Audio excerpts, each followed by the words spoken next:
Today we are going to continue our module Direct Stress and Strain under the subject Mechanics of Structure 1. So if we talk about the topics, what we have understood up till now are stress, strain, direct stress and strain, elasticity, elastic limit, Hooke's law, modulus of elasticity, and we have solved numerous examples on the same. तो ये सभी topic सीखने के बाद हम इस chapter में आगे बढ़ेंगे with the topic bars of varying cross section. मतलब हम न्यूमेरिकल्स कैलकुलेट करेंगे कोई भी बार के ऊपर जिसके क्रॉस सेक्शन एरिया अलग अलग है, यानी कि इसको ज्वाइन किया गया है. तो उसके लिए हम देखेंगे principle of superposition. So at first will understand the statement of principle of superposition and by that will go to the figure. मतलब ये स्टेटमेंट समझने के बाद हम देखेंगे कि इसका क्रॉस सेक्शनल एरिया या फिर फिगर कैसे बनता है. So let me continue with the statement.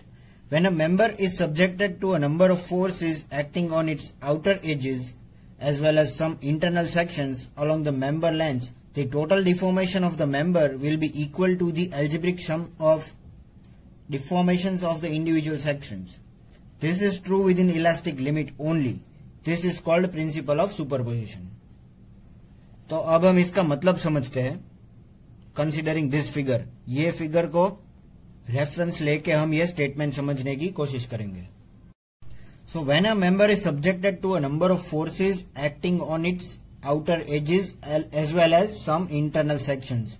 मतलब ये हम मेंबर कंसीडर करते हैं. ये बार सेक्शन, ये जो पूरा फिगर दिया है, is subjected to forces acting on its outer edges. मतलब ये इसकी जो आउटर एजेस है उसके ऊपर कुछ फोर्स एक्ट कर रहे हैं, जैसे कि मैंने यहां पे दिखाया है P A P D, as well as some internal sections. मतलब आउटर एजेस के साथ साथ कुछ इंटरनल सेक्शंस में भी फोर्सेस एक्ट कर रहे हैं, जैसे कि ये पीबी है और पीसी है. और ये सभी फोर्सेस के डायरेक्शंस मैंने यहां पे दिखाया है, जिस किसी भी डायरेक्शन में ये जा रहे हैं.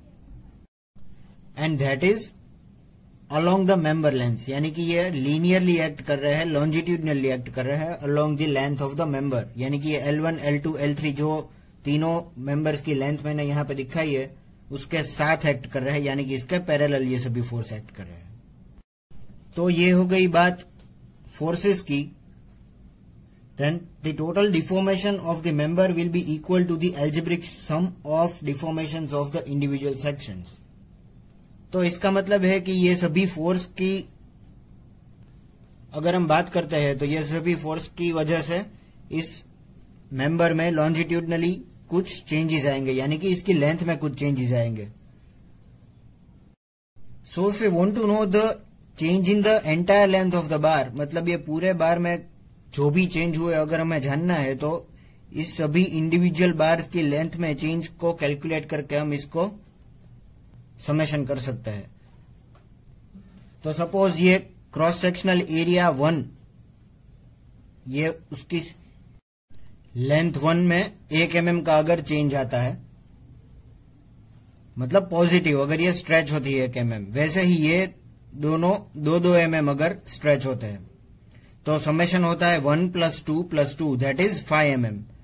तो total change in the length of the bar will be 5 mm. So that is what these statements tell us, which means individually the change in length what we have observed in each bar directly affects the change in the entire length, and if we make the summation we will get the result. This is called principle of superposition. Now you will be able to understand this very easily. When a member is subjected to a number of forces acting on its outer edges and as well as some internal sections, which means this PA, PB, PC and PD, we have made this bars to act with different forces.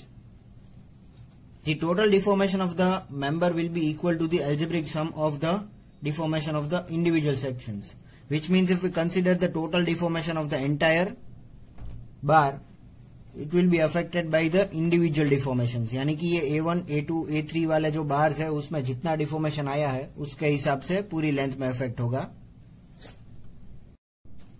And this is known as principle of superposition. But what we need to take care here about is this is only within elastic limit. अगर कोई भी section इसमें elastic limit के बाहर जाता है तो ये L1 plus L2 plus L3 जो हमने किया है चेंज इन लेंथ वाला, उसका रिजल्ट सेम नहीं आएगा. So the thing which we need to take care here is it should be within elastic limit. ये इलास्टिक लिमिट में ही होना चाहिए. So now will understand the principle of superposition by some calculations. मतलब ये figure को लेके हम कुछ कैलकुलेशंस करेंगे. तो delta L is equal to plus और माइनस डेल्टा L1 प्लस और माइनस डेल्टा L2 प्लस और माइनस डेल्टा L3 प्लस और माइनस डॉट डॉट डॉट. मतलब ये जितने भी सेक्शंस यहां पे दिए गए हैं, यहां पे मैंने 3 सेक्शंस दिखाए हैं, तो अभी हम delta L1 plus delta L2 plus delta L3 ही करेंगे. पर यहां पे मैंने दिखाया है total change in length will be equal to plus और minus. How can we decide that? तो अगर if the force is tensile use positive sign. अगर ये एक सेक्शन है, मैंने यहां पे जो दिखाया है, अगर ये टेंसाइल फोर्स है तो इसकी लेंथ में कुछ बढ़ावा आएगा, यानी कि इसकी लेंथ इंक्रीज होगी. तो इसके लिए हम इसे पॉजिटिव लेंगे.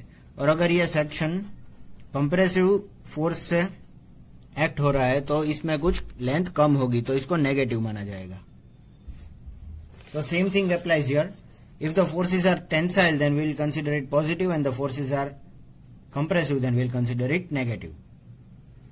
And we know that the formula for change in length, that is delta L, will be PL by AE. P are the forces on the different sections, L are the length on the different sections, and E are the modulus of elasticity. मतलब अगर ये तीनों sections अलग अलग material से बने हैं तो इसकी मॉड्यूलस ऑफ इलास्टिसिटी तो अलग होगी ही, पर क्योंकि मैंने यहाँ पे ए भी अलग दिखाया है, यानी कि इसका क्रॉस सेक्शन एरिया भी अलग है और लेंथ भी अलग है, तो ये सभी चीजें अलग आएंगी. Force, length, cross sectional area and modulus of elasticity. और अगर यहाँ पे कोई भी चीज सेम रहती है तो ये डायरेक्टली बाहर कॉमन निकल जाएगी. तो ये फॉर्मूला यूज करके हम directly principle of superposition follow कर सकते हैं. ये change in length of the first bar, second bar और थर्ड बार, इसको कैलकुलेट करके हम directly change in the entire bar calculate कर सकते हैं. So friends, this was all about the topic principle of superposition. In my next lecture, we'll be continuing with some examples on the principle of superposition.